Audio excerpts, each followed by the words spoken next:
નમસ્કાર, હું પ્રવીણ. આ તો ટ્રેલર છે, બાકી તૈયારી રાખજો. ને છેલ્લા અમુક મહિનાઓથી જે ચર્ચાઓ હતી, ફેબ્રુઆરીથી જ જે મોટાભાગના દેશો છે એમને તૈયારીઓ શરૂ કરી દીધી. આપણાથી નાના દેશોએ પણ તૈયારીઓ શરૂ કરી દીધી કે જ્યારે આપણે આત્મનિર્ભર ન હોય તો સમજી વિચારીને ખર્ચ કરવું જોઈએ. ખાસ તો આપણે જે બહારથી મંગાવીએ છીએ, જેમાં રૂપિયા નહીં ડોલર લાગે છે, વિદેશી હુંડિયામણ લાગે છે. અને આપણે તો પડકારો હતા જ. ખાદ્ય તેલથી લઈને પેટ્રોલ ડીઝલથી લઈને ગેસ સિલિન્ડરથી લઈને આ બધા જ ભાવ ધીમે ધીમે વધતા હોય છે. વહેલી સવારે ઉઠતા વેત ખબર પડી કે 3 રૂપિયા પેટ્રોલનો ભાવ વધી ગયો, 2 થી 4 રૂપિયા અમૂલમાં ભાવ વધારો થયો છે. અલગ અલગ ભાવ વધારા આવશે, પરંતુ ગઈકાલે જે આંકડો આવ્યો એ ચોંકાવનારો છે. આંકડો જથ્થાબંધ મોંઘવારીનો આવ્યો. જથ્થાબંધ મોંઘવારીમાં જે લાંબી કૂદ લગાવી છે, 42 મહિનાનો રેકોર્ડ તોડી નાખ્યો. અને જથ્થાબંધ મોંઘવારી 3.88% જે હતી એ પહોંચી ગઈ 8.30%. હવે સૌથી મોટો સવાલ એ છે કે લાંબા સમયથી આ પરિસ્થિતિઓ હતી, આપણે તૈયારીઓ શું કરી? જો ફેબ્રુઆરી મહિનામાં જ આ બધી જ તૈયારીઓ શરૂ થઈ ગઈ હોય અન્ય દેશોમાં, અને આપણે બાદમાં 5 રાજ્યોની ચૂંટણીમાં લાવ લશ્કર સાથે પ્રચાર અને વાદ વિવાદ, વાર પલટવાર આ બધું જ ચલાવતા હોય, તો તૈયારીઓનો મોકો ક્યારે મળશે? ચૂંટણી પૂર્ણ થયા પછી. 4 મે પછી સંભવત આ દેશ એટલે કે પબ્લિક પલ્સ એવું હતું કે ચૂંટણી પૂરી થશે એટલે ઇફેક્ટ જોવા મળી જશે. અને પ્રજાનું પલ્સ ખોટું પણ નથી. સોશિયલ મીડિયા પર જે કંઈ પણ વાયરલ થઈ રહ્યું છે, લોકો બેબાક બોલી રહ્યા છે કેમ કે તેમને અસર થઈ રહી છે.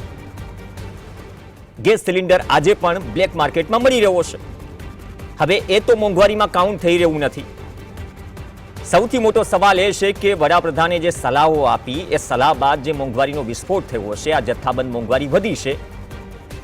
જથ્થાબંધ મોંઘવારીનો આંકડો આવ્યો, છૂટક મોંઘવારીનો આવવાનો બાકી છે, એમાં પણ આ ઇફેક્ટ દેખાશે. કેમ કે આ દેશમાં 16 વખત એક્સાઇઝ વધારી કેન્દ્ર સરકારે. 30 થી 35 લાખ કરોડ આ દેશની જનતા પાસેથી ટેક્સ રૂપે વસૂલ્યા છે. વસૂલવા પણ જોઈએ. બાદમાં હજુ પણ વસૂલાશે. પહેલા એક્સાઇઝ ડ્યુટીમાં 10 રૂપિયાનો ઘટાડો કર્યો. નાયરા 2 મહિનાના મેન્ટેનન્સ માટે બંધ છે, 5 રૂપિયા અગાઉ જ વધારી દીધા હતા. તો આ બધી જ વસ્તુઓ આવશે. પણ જે બીજા નંબરનો ગ્રાફ છે એ સૌથી મહત્વપૂર્ણ છે. વાણિજ્ય અને ઉદ્યોગ મંત્રાલયનો આ સોર્સ છે. હવાઈ વાળો આંકડો છે નહીં. તેમાં સૌથી મોટો સવાલ એ છે કે નવેમ્બર 2025માં જે જથ્થાબંધ મોંઘવારી દર હતો -0.13 હતો. અને આ ગ્રાફમાં જેમ જેમ સમય ગયો, વિકાસ થતો ગયો અને આ આંકમાં વિકાસ પહોંચ્યો 8.30%. એપ્રિલ 2026નો આંકડો છે. છૂટકમાં પણ આની ઇફેક્ટ આવશે. સૌથી મોટો સવાલ ઈંધણ વીજળીનું જે મીટર, ભલે તમારા ઘરે સ્માર્ટ મીટર લાગેલું હોય કે ન લાગેલું હોય, મોંઘવારીનું મીટર ફરી ગયું. કેમ કે ઈંધણ વીજળીનું મીટર જે માર્ચ મહિનામાં 3.85% હતું, 1.05% હતું, માફ કરશો, ફેબ્રુઆરીમાં 3.85% હતું, એપ્રિલમાં 24.71 પ્લસ, તેનાથી વધુ મોંઘું થયું છે. પ્રાઇમરી આઇટમ્સમાં રોટલી, દાળ, શાક આ બધું જ છે. માર્ચમાં 6.36%, એપ્રિલમાં 9.17%. ઇંધણ પાવરમાં એલપીજી, પેટ્રોલ, ડીઝલ એનો આંકડો આવી ગયો. કેમિકલ, કપડાં, દવા આ બધું જ, આ કોઈ બાકાત નથી. એટલા માટે કહ્યું કે આ ટ્રેલર છે, પિક્ચર હજુ બાકી છે. મલેશિયાના વડાપ્રધાન કહે છે કે યુદ્ધની સ્થિતિ ઠીક પણ થઈ તો પછી 4-6 મહિના લાગશે.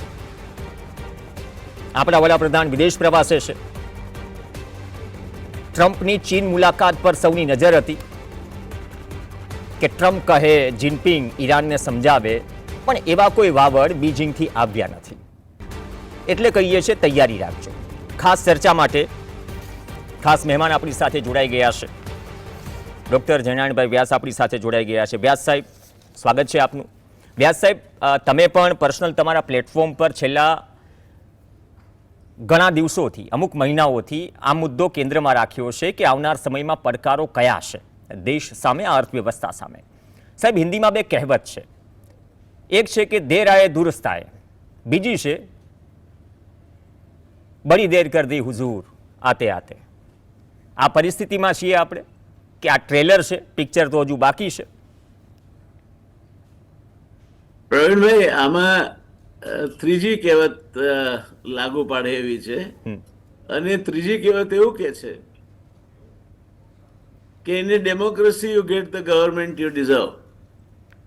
લોકશાહીમાં તમે જેને લાયક હો એવી સરકાર તમને મળે. આ બધું રાતોરાત નથી થયું. આ આખી ઘટના જે આજે આ માઇનસમાંથી 8.5% પર લઈ ગયા હોલસેલ પ્રાઇસ ઇન્ડેક્સ, એ રાતોરાત નથી થયું.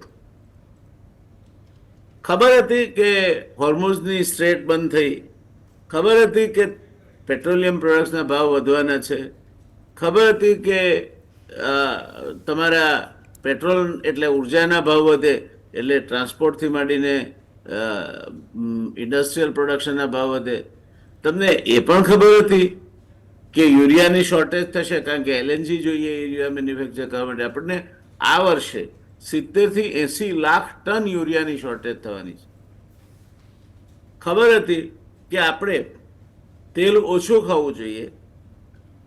જે 90ના દાયકાની શરૂઆતમાં આપણે માથાદીઠ 2.5-3 કિલો તેલ ખાતા હતા, અત્યારે 23 કિલો ખાઈએ છીએ. અને એ આયાત કોણ કરે છે તમને ખબર છે? એટલે 1 લાખ એટલે 1.6 લાખ કરોડ, 1.6 લાખ કરોડ રૂપિયાનું પ્રવીણભાઈ ખાદ્ય તેલ આયાત કરીએ છીએ આપણે. આપણે ચીની માલનો બહિષ્કાર કરવાની વાતો છાપરે ચડીને કરીએ છીએ. બહિષ્કાર શેનો કરવાનો? પતંગનો, દોરીનો, ફટાકડાનો, આ બધો કરવો જોઈએ, ચાલો. પણ આપણે વર્ષે દાડે ચીન સાથેના વેપારમાં લગભગ $120 બિલિયન, 120 અબજ ડોલરની વેપાર ખાત છે. આપણે ચાઇના પાસેથી $5 અબજ કરતા વધારે રકમના એક્ટિવ ફાર્માસ્યુટિકલ ઇન્ગ્રેડિયન્ટ ખરીદીએ છીએ. જે ન ખરીદીએ તો 6 મહિનામાં આપણા દેશમાં વિટામિન્સ અને એન્ટીબાયોટિક્સની તંગી ઊભી થાય. એટલે આ ગઈકાલે થયું છે એવું નથી. આ બધું આપણે લોકોને નશામાં રાખતા ગયા. રાજ્યોમાં ઇલેક્શન આવતા હતા, એક કારણ એ. અને બીજું, અમેરિકા આપણા ઉપર દાદાગીરી કરતું ગયું કે તમને રશિયા પાસેથી તેલ નહીં લેવા દઉં. ઈરાન પાસે કેમ અમેરિકા શું કરવા ઈરાન પાસેથી તેલ નહીં લેવા દે? ભારત કંઈ અમેરિકાનું ખંડ્યું રાજ છે? તમે ઈરાન આપણને રૂપિયામાં તેલ આપતું હતું. અડધા પૈસા રૂપિયામાં ચૂકવવાના, અડધા ફોરેન એક્સચેન્જમાં ચૂકવવાના, ટ્રાન્સપોર્ટ ફ્રી, ઇન્સ્યોરન્સ ફ્રી. અને એ અડધા જે રૂપિયામાં ચૂકવે એ પૈસા ઈરાન અહીંથી પાછા ના લઈ જાય. આપણી યુકો બેંકમાં 1 લાખ કરોડ રૂપિયા ડિપોઝિટ પડ્યા છે ઈરાનના. એ અહીંથી ફળો, શાકભાજી, અનાજ આવું બધું ખરીદે, એટલે એની બજારમાં જે વપરાય એ છોડી દીધું. ચાબાર એ આપણે એક જમાનામાં થોડાક સમય પહેલા જ આપણે પ્રધાનમંત્રીશ્રીએ કહ્યું હતું કે આજે હું બહુ ખુશ છું, દેશની અર્થવ્યવસ્થાને મોટો પુશ મળે એવો ચાબહાર પ્રોજેક્ટ આપણે સહી કર્યો છે. ચાબહાર અમેરિકા કહ્યું હટ જાઓ એટલે આપણે બહાર નીકળી ગયા. એટલે આ દેશમાં આજે જે કંઈ છે ને હવે પછી જે કંઈ થવાનું છે, ભાઈ હવે પછી શું થશે? તો મોંઘવારી વધશે. હજુ પણ માની લો કે મોંઘવારી હજુ પણ ચાલે તેમ છે. પેટ્રોલ ડીઝલના ભાવ તો અત્યારે જે વધ્યા આજે એ બહુ વહેલા વધારી દેવા જેવા હતા, પણ ઇલેક્શન હતા એટલે નહીં વધ્યા. ત્યાર પછી આપણે વિશ્વ વેપારમાં કશું જ ઉકાળતા નથી. 2%થી નીચો ફાળો છે આપણો. એટલે આપણે આપણું ફોરેન એક્સચેન્જ ક્યાંથી મેળવીએ છીએ? તો આપણે આપણું ફોરેન એક્સચેન્જ મેળવીએ છીએ 1.8% જે વિશ્વ વેપારમાં ફાળો છે એમાંથી આવે છે. બીજું, ઓવરસીઝ ઇન્ડિયન્સ છે, એમાં પણ જે અખાતના દેશોમાં 1 કરોડ ભારતીયો રહે છે, એ લોકો વર્ષે દાડે 7 થી 7.5 લાખ કરોડ રૂપિયાનું વિદેશી ઊંડિયામણ આપણને મોકલે છે. એટલે આપણા બજેટના 12% થયું, કેન્દ્રીય બજેટના. એ ત્યાંથી આવે છે. અને અહીંયા આપણે બેઠા બેઠા ઊંધા છતાં સ્ટેટમેન્ટો કર્યા કરીએ ઇઝરાયલની તરફેણમાં ને કાલે ઉઠીને ધારો કે અરબ દેશોમાં એવી કટોકટી ઊભી થઈ અને 50 લાખ ભારતીયોને પાછા મોકલ્યા એ લોકોએ.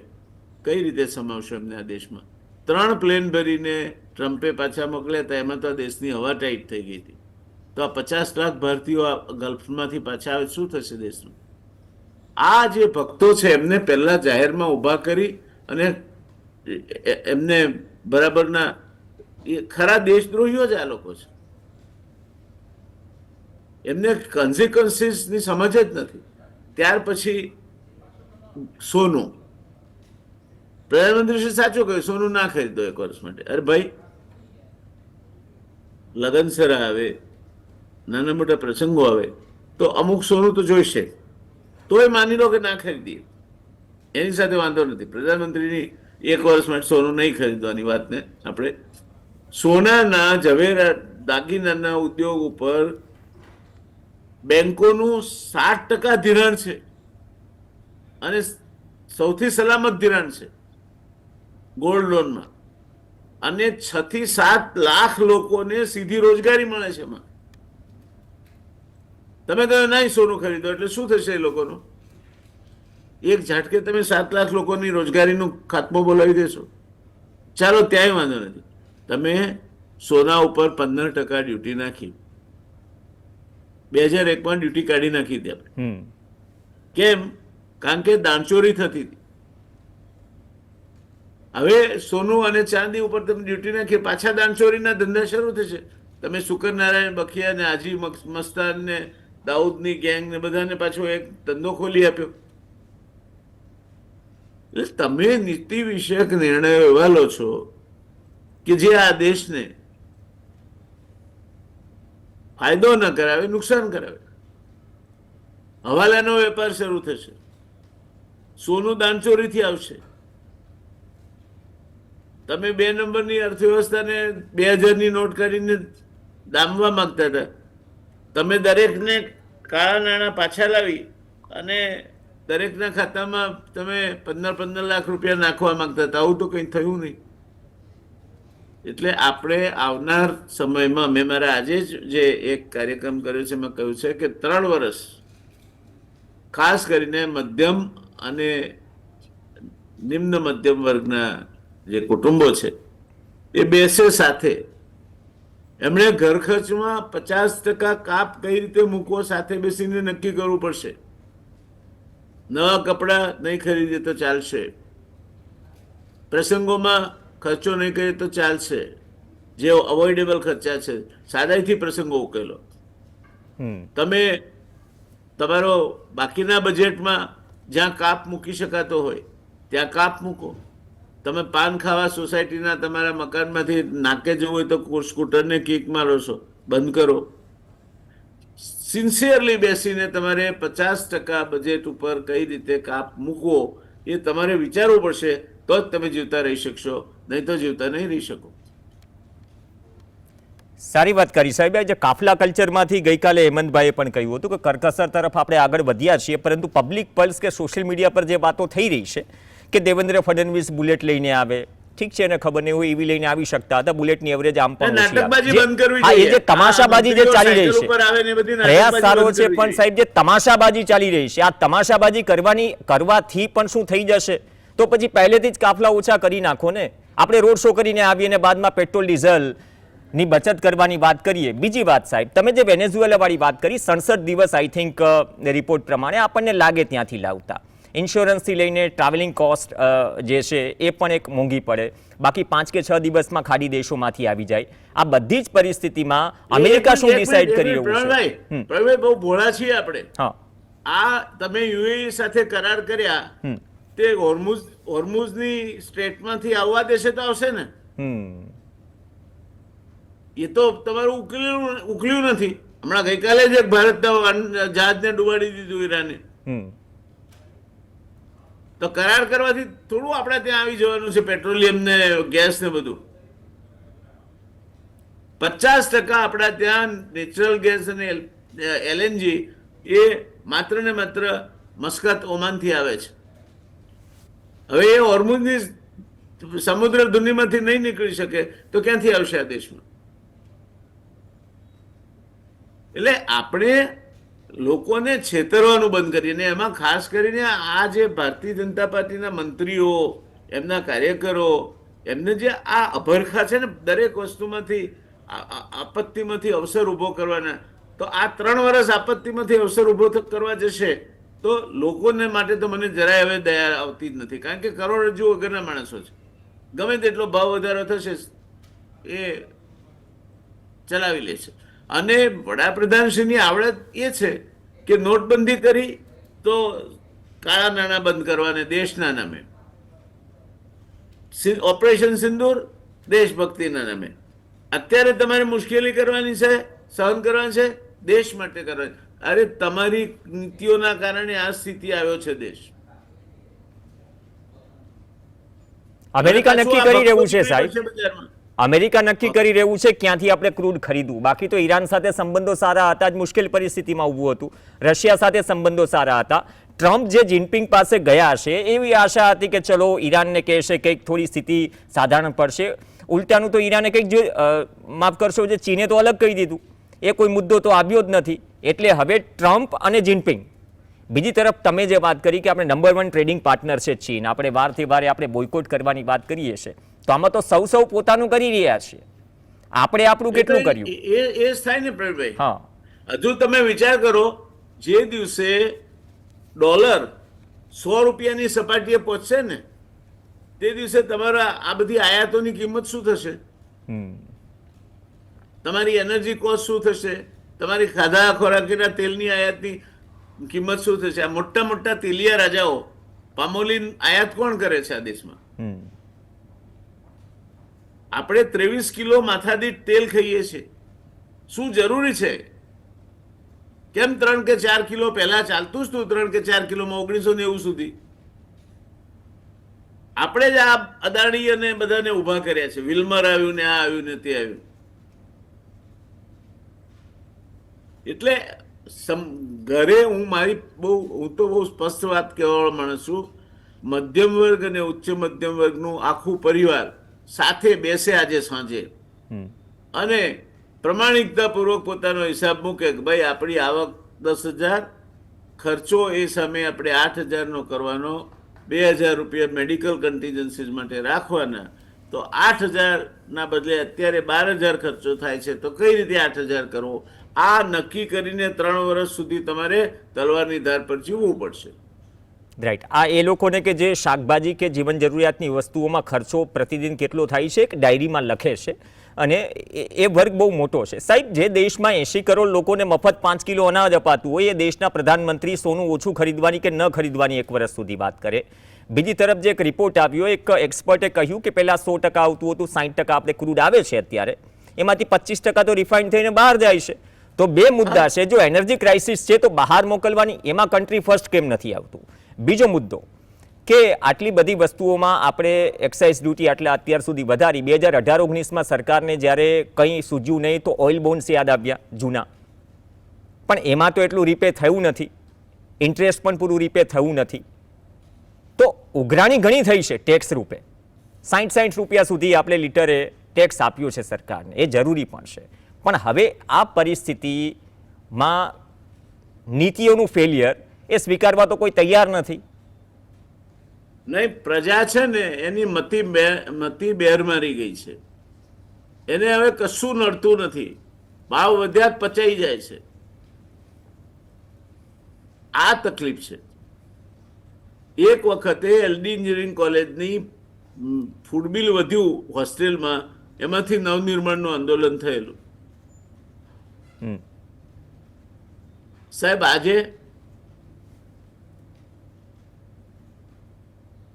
આજે શું છે પરિસ્થિતિ? ઘઉંના ભાવ શું છે? બાજરીના શું છે? ખેડૂતને મળવા જોઈએ ભાવ, એમાં પણ કોઈ બેમત નથી. કારણ કે ખેડૂતને સામે યુરિયાના ભાવ વધવાના છે, જંતુનાશકના વધવાના છે, બિયારણના વધવાના છે. એટલે ખેડૂત માટે ઇનપુટ કોસ્ટ મોંઘી થવાની છે. ફર્ટિલાઇઝર તો વધી ગયા સાહેબ, થેલીએ 700 રૂપિયાની આસપાસ. બિટવીન ધ ઇલેક્શન્સ એ વધ્યા પછી પ્રવીણભાઈ 70 થી 80 લાખ ટન યુરિયાની શોર્ટેજ છે અત્યારે પડવાની છે. તો શું સરકાર હવે મોંઘી વિદેશી દારૂના ઇમ્પોર્ટ, જો ડોલર બચાવવું હોય તો મોંઘી વિદેશી દારૂના ઇમ્પોર્ટ પર, મોંઘી કારના, વિદેશી કારના ઇમ્પોર્ટ પર બેન લગાવી શકે આવનાર સમયમાં? ના, એ તો ગુલામી ખત લખી આપેલો છે આપણે. હા, એ અમેરિકા મંજૂર નહીં રાખે. યુરોપિયન યુનિયન સાથે કરારો કર્યા છે, એ લોકો પણ મંજૂર નહીં રાખે. તો આ ક્રાઇસિસમાં હજુ પણ શું આપણે અમેરિકાના આદેશોનું પાલન કરવાનું છે એનર્જીની આપણે કરીએ બાબતમાં? જ છીએ, પણ આપણે કરીએ જ છીએ. આપણે સંપૂર્ણપણે અમેરિકાને આધીન છીએ. અમેરિકા કે તેટલું જ કરીએ છીએ. સાથે આપણે એવું તો લેણું છે. અમેરિકા, અદાણી, હમણાં નોર્વેમાં કઈક અદાણીની કંપનીઓને બ્લેકલિસ્ટ કરી છે. એક કારણ એવું પણ છે, પ્રધાનમંત્રી શ્રી ત્યાં જવાના છે એનું, કે એ પેન્શન ફંડમાં અદાણીની કંપનીઓને બ્લેકલિસ્ટ કરી છે. આ સાચું છે કે ખોટું એ અદાણીએ જાહેર કરવું જોઈએ. અમેરિકામાં હવે સોદો થઈ ગયો છે. ત્યાં અદાણી રોકાણ કરશે ને એના બદલામાં એમણે લાંચ રૂશ્વત અહીં આપી તો ભલે આપી. આ કઈ રીતે ચાલે? તમારા દેશના સરકારી અધિકારીઓને અબજો રૂપિયા લાંચ અપાઈ છે, એ પુરવાર થયું છે. તો આપણે અમેરિકાના સ્વીકારી લો છો. હા, એ તો બહુ મોટો એક કેસ છે અને એ તો બહુ ચર્ચામાં પણ હતો, 24થી ચર્ચામાં હતો. પણ અમેરિકાને આધીન આપણે છીએ, તો અમેરિકાને આધીન રહીને શું આપણે આ ક્રાઇસિસમાંથી બહાર નીકળશું આવનાર 6 કે 8 મહિના કે 1 વર્ષમાં? ના, આ ક્રાઇસિસમાંથી બહાર નીકળવું પ્રવીણભાઈ, તો પહેલું વાત, ક્રાઇસિસ છે એ સ્વીકારો. તકલીફ ક્યાં છે? સ્વીકારતા જ નથી આપણે કે કોઈ મુશ્કેલી છે. અને છે તો આપણા કારણે નથી, બીજાના કારણે છે. મને તાવ આવ્યો હોય અને હું સ્વીકારું જ નહીં કે મને તાવ આવ્યો છે, ડોક્ટર દવા કઈ રીતે કરશે? છેલ્લો સવાલ પહેલી વાત, કટોકટીનો સ્વીકાર કરો કે પ્રોબ્લેમ છે, મોંઘવારી વધવાની છે, રૂપિયો હજુ 100 રૂપિયા બરાબર ડોલર થાય તો નસીબદાર, કદાચ 110 થાય. એ રીતે આયાતો મોંઘી પડવાની છે. નિકાસ મોરચે આપણે કંઈ ઉકાળવાના નથી. અને આ દેશની જરૂરિયાતનું તેલ જે આયાત કરીએ છીએ, આ દેશમાં જરૂરિયાત માટેની બીજી જે વસ્તુ આયાત કરીએ છીએ, એ માટે આપણે વિદેશી મુદ્રા જોઈશે. ન કરે નારાયણ. અને અખાતના દેશોમાં જે આપણા ભાઈઓ નોકરી કરીને આપણને મોકલાવે છે પૈસા, એ બંધ થઈ જાય અને એમાંથી 40-50 લાખ પાછા આવે તો શું થાય આ દેશમાં? છેલ્લો સવાલ સાહેબ, જો આધીન રહીને કામ નહીં કરવું હોય તો પ્લાન બી શું હોઈ શકે આ સરકાર, જે હજી સુધી દેખાયો નથી? આપણે કન્ટ્રીઝ વધાર્યા છે ક્રૂડ ઓઇલની ખરીદી માટે, પણ સામે મોંઘું પણ પડી રહ્યું છે. 11-12 લાખ કરોડની આસપાસ એ સીધું બિલની 18 લાખ કરોડની આસપાસ એ તો ઇમ્પોર્ટ બિલ તો આમ પણ વધી ગયું. સોનાની ખરીદી ભલે મોંઘું થયું, વધી રહ્યું છે. એ આંકડા જાહેર નથી થતા કે કોને એક સાથે 40-50 લાખનું સોનું લીધું. સોનામાં પડવા જેવું જ નથી સરકારે, કારણ કે તમે જેવા એના ઉપર ડ્યુટી નાખશો એવી દાણચોરી શરૂ થશે. તમે 2 નંબરના વ્યવહારોને ઉત્તેજન આપી રહ્યા છો. અને એના ઉપર 6 લાખ 7 લાખ લોકો મજૂરી કરીને નભે છે. એનું શું થશે? આજે સુરતમાં રત્ન કલાકારોની શું સ્થિતિ છે? એટલે આપણે કટોકટીનો સ્વીકાર કરવો જોઈએ. તેલ તમે લોકોને સમજાવશો તો ઓછું ખાશે કે આ તેલ વધારે ખાવાથી તમને બ્લોક થાય છે, હાર્ટ એટેક આવે છે, તમને સ્ટ્રોક આવે છે, લકવો પડે છે. સમજીને લોકો ઓછું ખાશે. રાઈટ. તમારે પ્રજામાં જઈને સમજાવવું પડશે. પણ તમે ગોળના રવા પર બેઠા હો પ્રવીણભાઈ, ઢેફે ઢેફે ગોળ ખાતા હો અને કોકને કહો કે તું ગોળ ના ખાઈશ તો કઈ રીતે માને? પ્રધાનમંત્રીશ્રીએ કહ્યું કે તમારે વિદેશ યાત્રાએ નહીં જાઓ, બરાબર? પ્રધાનમંત્રીશ્રી પોતે વિદેશ યાત્રાએ જતા રહે ને એમના જે અનુયાયીઓ છે, ભક્તો, એ તો પાછા મંડ્યા છે મંજીરા વગાડવા કે પ્રધાનમંત્રીએ જવું જ પડે દેશના હિતમાં બહાર. Charity begins at home. Lal Bahadur શાસ્ત્રીએ જ્યારે કહ્યું કે તમે 1 ટન ચોખા ખાવાનું છોડી દો, ત્યારે એમણે પોતે છોડી દીધા હતા. અને વર્ષો સુધી એ પરંપરા રહી હતી અને પછી જ ગ્રીન રિવોલ્યુશન આવ્યું. અને આજે ફરીથી એ વાત રિપીટ કરવામાં કોઈ અતિશયોક્તિ નથી કે એના દમ પર દાદની સરકાર ડંકાના ચોટ ઉપર 5 કિલો ઘઉં મફત આપવાનો દાવો કરી શકે છે. પણ ખેર, સમય ઓછો છે, પણ વ્યાસ સાહેબે જે વાત કરી પહેલાં તો સ્વીકારવું પડશે. અને આવનાર સમયમાં ટ્રેલર છે અમેરિકાના આધીન રહીને કામ કરવું છે અથવા તો આપણે આત્મનિર્ભરતાનો નારો આપણે બુલંદ કરીએ છીએ, પણ આપણે કોઈ કહે એમ જ કરવાનું હોય? સ્વાભિમાન, પોતાના દેશ માટેની જે જરૂરિયાતો છે, બેકઅપ પ્લાન, પૂર્વ તૈયારીઓ, આ બધા ઉપર જ કદાચ ફોકસ કરવું પડશે. નહીં તો જે પબ્લિક પલ્સ બની ગયો છે, જે ગોળના ઢેફાવાળી વાત કરી કે ભાઈ આ તમાશો કરવાથી શું સોલ્યુશન આવી જશે, કદાચ સવાલનો જવાબ પણ તમને જનતા સોશિયલ મીડિયા પર આપી દેશે. જોઈએ સ્માર્ટ મીટર હોય કે સાદું મીટર હોય, આ મીટર કેટલું લાંબુ ફરે છે તેને અટકાવવા માટે સરકાર શું કરે છે, અને સરકાર જે સારું કરે તો લોકો કેટલું અનુકરણ કરે છે. ધન્યવાદ વ્યાસ સાહેબ ચર્ચામાં જોડાવા માટે. આ સાથે ચર્ચામાં હાલ બસ આટલું જ. નમસ્કાર.